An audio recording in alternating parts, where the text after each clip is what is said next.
Matt, it's always good to see you and all the helmets behind you. I still don't see an Ohio State one behind there, but we can. It's never going to happen. Never going to happen. I had terrible experiences at the Horseshoe. Okay, like losses you don't ever want to talk about. So we're not. Actually, I do. We're not going to go there, John. Well, I will say, and then before we get into this, because I want to talk about current roster and all that, but before we get into that, one of my early memories going to Ohio State was they beat Iowa. You would have been a tiny kid. They beat Iowa, and Iowa was ranked #1. That was like in the Chuck Long days. And I think that was like a week or two after they beat Michigan. So they beat Michigan in '86 with Coach Long. That was '86. Yeah. So we were there, and it's like there's a rainy day in Columbus. They weren't supposed to win. They win. I go out to a bar later that night, and the goalposts are in the bar. It was fantastic. I'll tell you even better. The Iowa fans during Coach Ferentz's first Big Ten title was up at the Metrodome. Obviously, when I was in college, we played the Gophers, and the Iowa fans tore down the goalposts at the Metrodome and tried to get them out. But see, the Metrodome was a real dome. It had revolving doors, to keep the thing inflated. So the goalposts got caught in revolving doors. Fantastic. Well, I brought you on not to talk about those memories, but I want to talk about like Washington getting Carson Wentz, what that means, and then, just how it impacts that offense and all that. And let's start with your thoughts on them and Carson Wentz. Well, I think when you look at Carson Wentz from a scouting perspective, just like you did when he got drafted on North Dakota State, look at the physical tools he has. And Carson Wentz has high-level physical tools in terms of his size in the pocket, his strength in the pocket, his movement traits, to slide and move in the pocket, but also to extend outside the pocket. The arm talent is high level. He can attack all three levels of the field. Very aggressive mindset as a thrower. When you watch Carson Wentz, there's a lot of layups he doesn't take because he wants to push the ball down the field, especially to the third level. Now, with those high-level traits, John, I think sometimes Carson Wentz that plays against him almost plays to his detriment in terms of, well, I can make this play. I can extend this play even more when there's throws to make underneath. And that's the one thing I've said about Carson Wentz's tape going back to last year with Indy and his final year with the Eagles is that you have to take the throws that are available. You have to play within the structure of the offense at times. You don't have to make a big play every single time. And also his mechanics. Sometimes his upper body and lower body are not tied together. And that, again, forces him to miss some layups underneath. Now, like I said, the aggressive mindset. He is going to challenge opposing defenses. He's going to challenge tight windows. He's going to challenge tight windows inside and outside of the pocket. So if I'm coaching him, that just becomes a discussion and throughout practice, throughout minicamp, OTAs, and training camps, and working those reps of when to take the throws that are available, when to play within the structure of the offense, and also when to go outside the structure of the offense. Because anytime, John, you're coaching a player who has the high-level physical tools of Carson Wentz, you want him to use those tools. You want him to make special plays. But that has to be done when the opportunity presents itself. And those situations have led to negative situations for Carson Wentz the last couple of years of the quarterback position. But there's no question he can make the plays. Go back to last year. I think it was a Thursday night game against Arizona, in Arizona. And the final really 5 minutes of the football game, and what he did with that offense, the throws he made to win that football game for the Colts. So you can see that on the tape. You just want it to be more consistent. When you look at him, how much of an upgrade do you feel he is over what Washington had with Heineke? And also factoring in that it's not just how much of an upgrade over Heineke, but over Heineke plus what else you could do with what you spent on Carson Wentz. Carson Wentz is an upgrade over Heineke. Heineke to me is a high level 2 who can play in spots as a low level 1. And I think everyone would agree with that. Now, I love Heineke's play style. I do. That's a guy I want to coach. Really, I would want to coach, but he just doesn't have the size. He doesn't have the physical tools of Carson Wentz. He doesn't have the arm talent of Carson Wentz. So when you're looking at any position, just like we will throughout the draft process, the guys that are drafted higher have the height, weight, and speed, the movement traits, and at the quarterback position, the arm talent, the power, the strength in their lower body. And that's what Carson Wentz gives you. And there's no question you can be more aggressive and more vertical with Carson Wentz in your offense. And I think that's what Coach Turner will do. I think you'll see more skinny posts, more deep end breakers, more shots to the third level, more max protection throws down the field when you can get your wide receivers loose in one-on-one matchups, or you're trying to scheme open coverage voids down the field. And that's what I would do with Carson Wentz. And I was going to ask you that too, because when you look at what they did in Indy and over his career, he's had a lot of 20+ yard pass attempts. I don't think it was quite as much last year in Indy. Do you feel like that? And I know obviously Frank Reich knows him very well. How much with the receivers that he had in Indy versus what he's going to have here will make a difference in his ability to do that? Well, I think there was more offensive structure too in Indy. When you look at the Colts and what they want to do, one, they're a run-heavy football team. They want to throw play action offense. They want to throw a lot of catch and run balls, a lot of crossers, a lot of overs, a lot of mesh concept. You see that in Frank Reich's offense. And then they take their scripted shots down the field. I think with Coach Turner's offense, there is more of a vertical aspect to it. Some people call it the bang eight, and I call it the skinny post. And we've seen that forever. The deep end breakers from McLaurin, what you can do with Dwamie Brown, what you can do with Cam Sims back on the roster, guys that can stretch you down the field a little bit, and Curtis Samuel. We talked about Curtis Samuel last offseason, and obviously he had injuries. You don't really have a great feel of what he can do within this offense, but Curtis Samuel is also a middle of the field stretch target. If Logan Thomas is healthy, he's your seam stretcher down the middle of the field. So there will be more. And understand when we talk about vertical shots, it doesn't mean just throwing the football down the field. I mean, these are scheme concepts. Now, obviously, the one-on-one fade balls, you can call that a vertical outside the numbers, but a deep seam to me is a vertical throw. Right. A deep skinny post, that hits at breaks about 12 to 15 yards on the field. You catch it at 18 to 20. That's a vertical throw. And those are more controlled vertical throws when you're trying to attack second and beginning of the third level window. You're a defensive back knowing this now. You're playing against a team like that. What does it do to you, especially if you have a threat like a McLaurin or Dwamie Brown or Curtis Samuel or somebody they might add in the draft? But what does that threat do to you as a defensive back? Well, anytime you play the quarterback who's got the arm talent to attack all levels of the field, but especially at third level, you're going to have to play a little differently. I go back to when I was playing in Washington when we played the Cowboys when they had Drew Bledsoe. Now, that was later in Bledsoe's career, but I remember Greg Williams saying, you play cover 2 at 15 yards, you're going to get beat. Right. So you're going to start at 18 yards and pedal.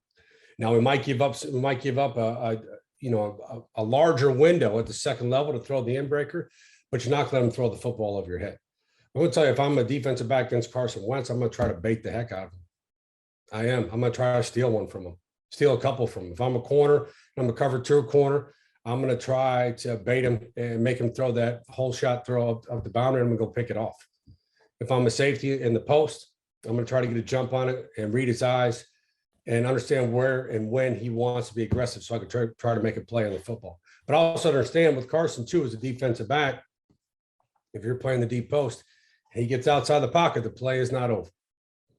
And that does wear on you mentally as a defensive back. With a guy who has enough movement traits to escape and extend outside, plus the arm talent to throw on the run and still push it down the field, that is going to impact, your mentality during the week and on Sunday. How are you going to try and bait? When you obviously sometimes it's going to be play terrible, but how would you go about baiting him if you're a corner, if you're a safety, to try and get him to make a certain throw?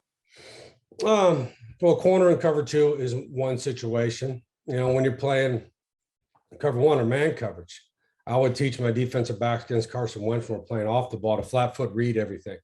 What that means is you line up at 7 yards inside shade and you're not pedaling. You're going to challenge him. If he throws a slant, you're going to get it. I mean, he throws a quick in break or a glance route, you're going to get it.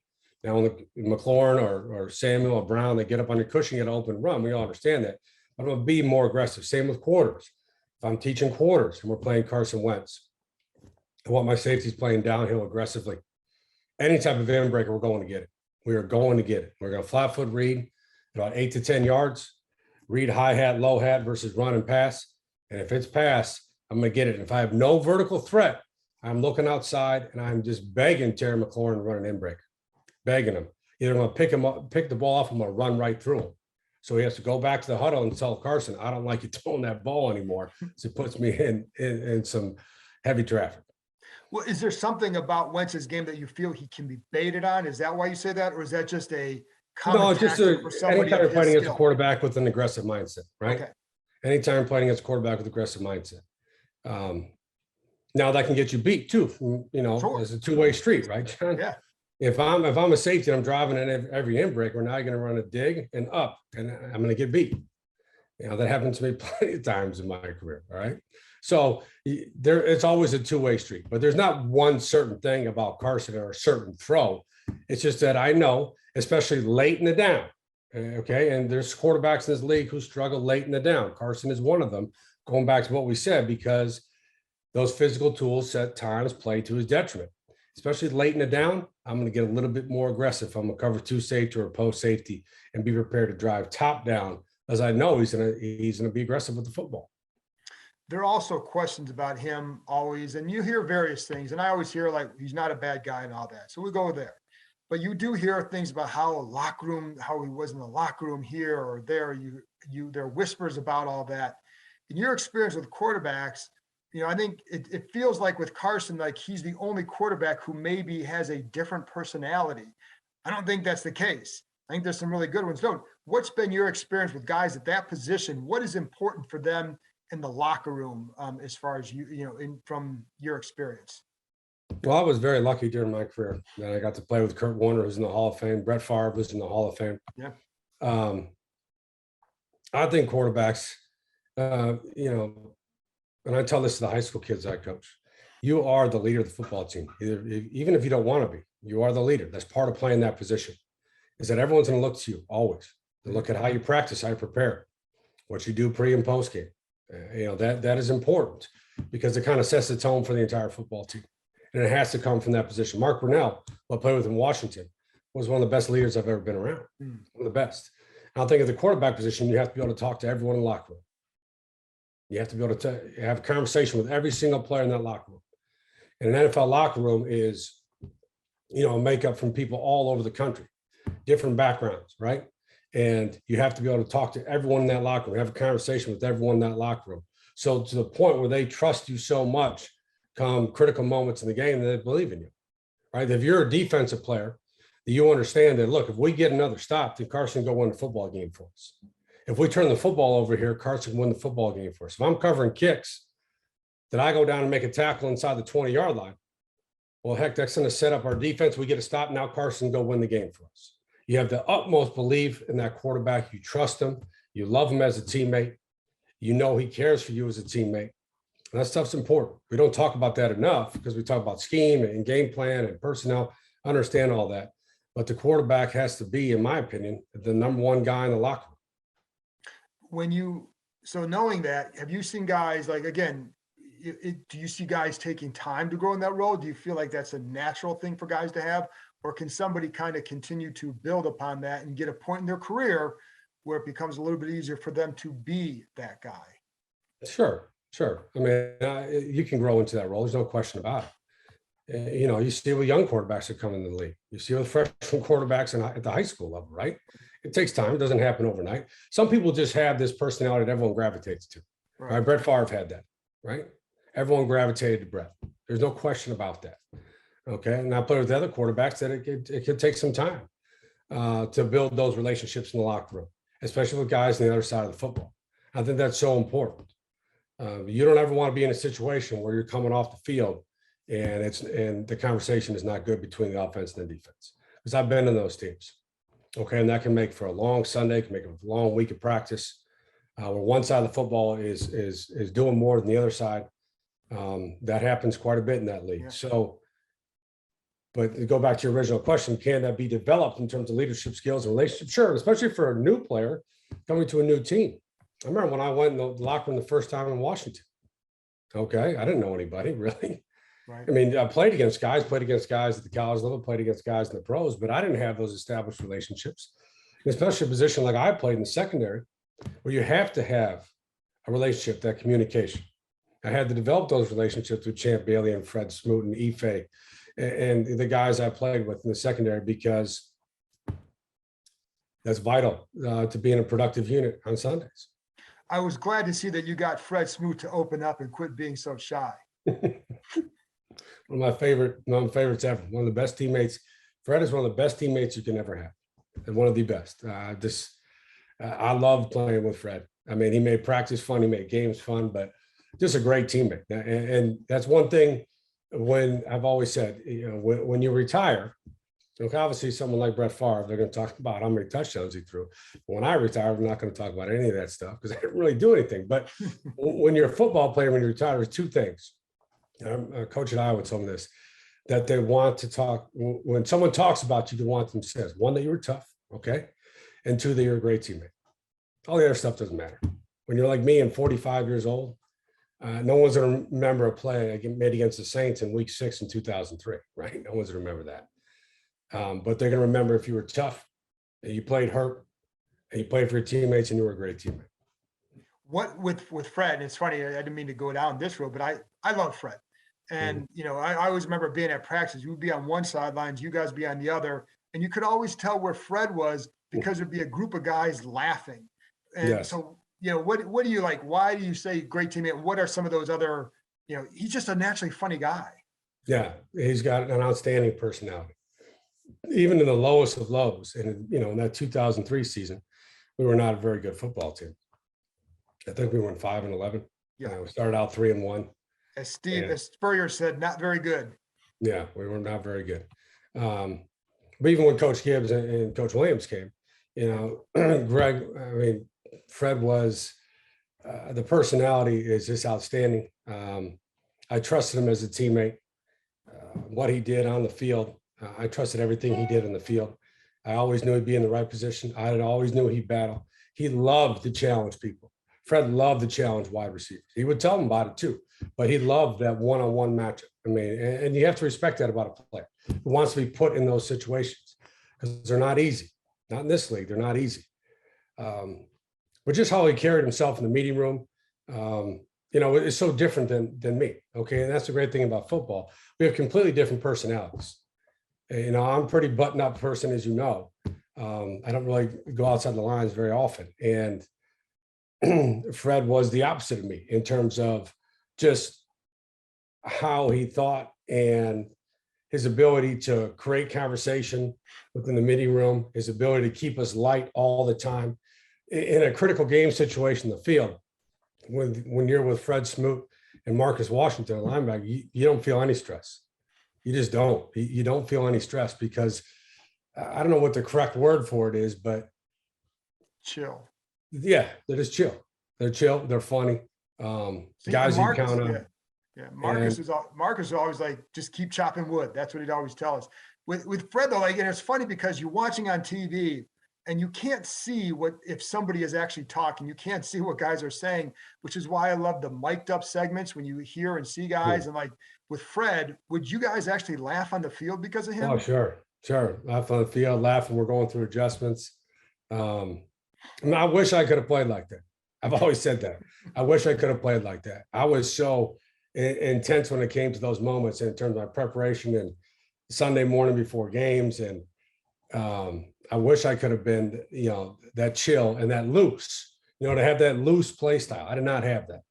I did not, I just didn't. That's not who I am. So It was a great compliment to what Fred brought to our secondary under Coach Spurrier and under Coach Gibbs.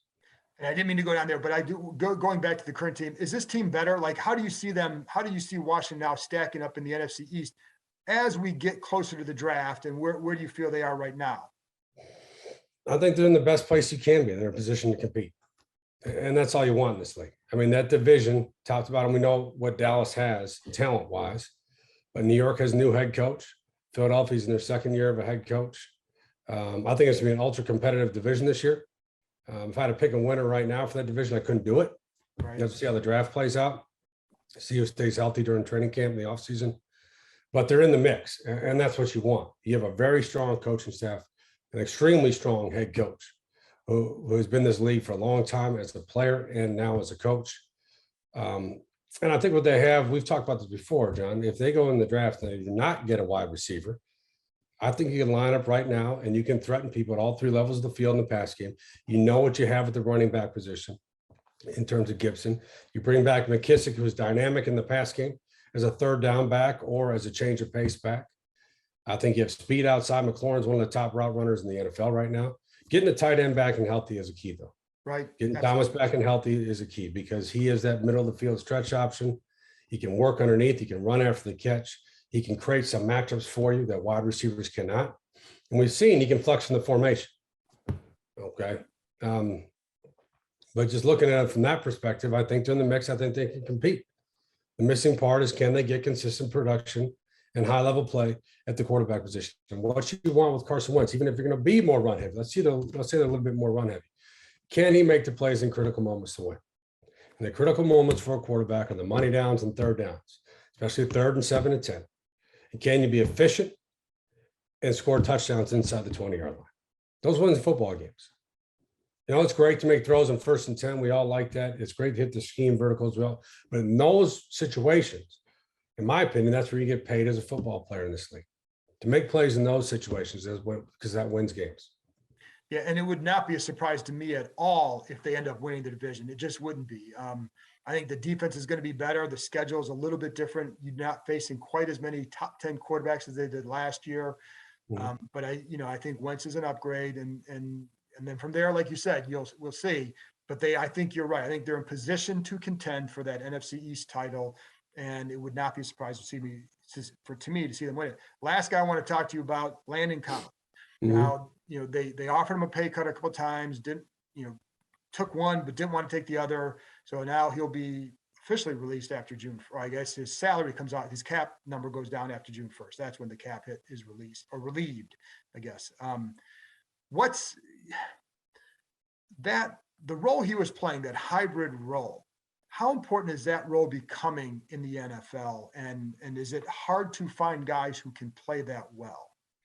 I think it's becoming a very important role. And there's two types of hybrids, okay? Because you look at a zone-heavy defense like Washington, that's where Landon Collins really fits. Because Landon Collins is not a man matchup player over a slot, right? He's not. He's a cover down safety. I've always said there's safeties that can cover down.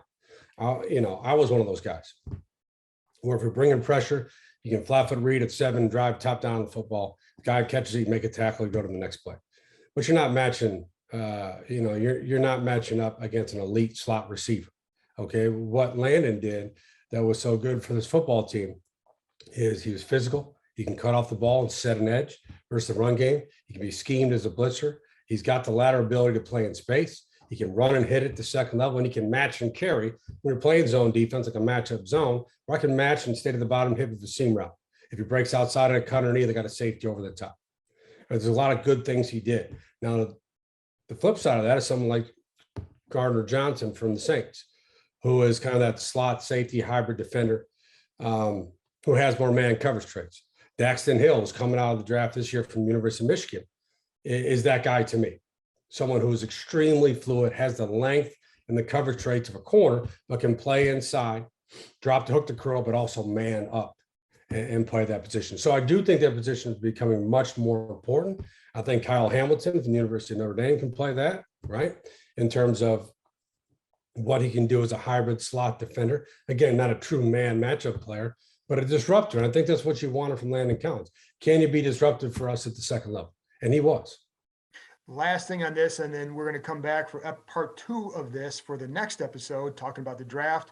So people listening, tune in the next one. But the last part for this with Landon, how hard is it for guys to, because the big thing is if they don't get a guy in the draft, they will be willing to bring him back.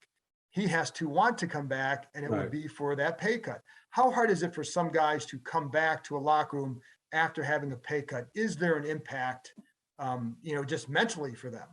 Well, I mean, you have to be honest about how players think. And, your profile is kind of based on your salary. That's just how the league works. Higher profile guys get paid a lot more money, right?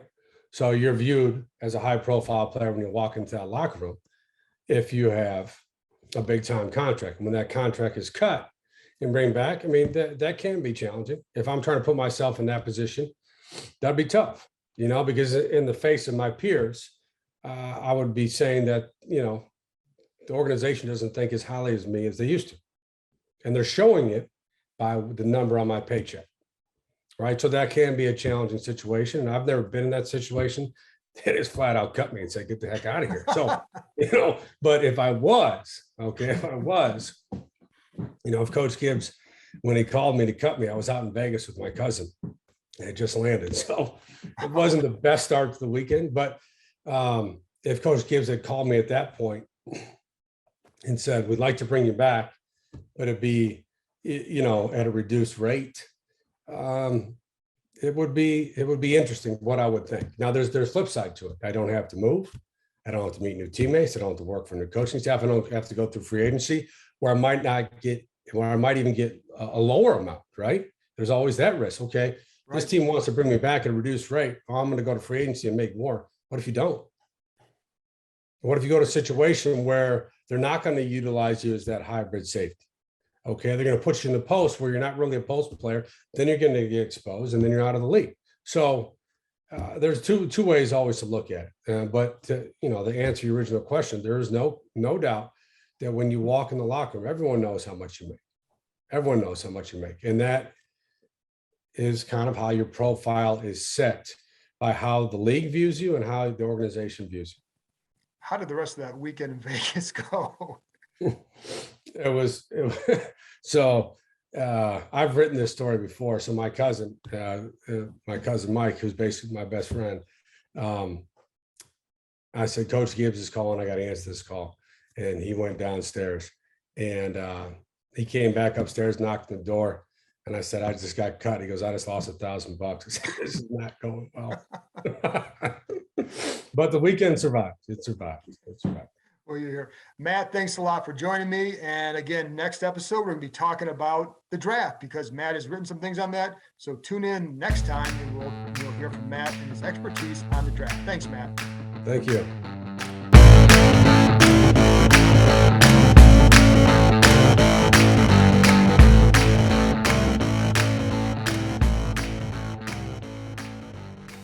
Hey, everybody, it's John Keim. Do me a favor and hit that subscribe button, and I'll continue to bring you guests who provide excellent insight into the Washington Commanders.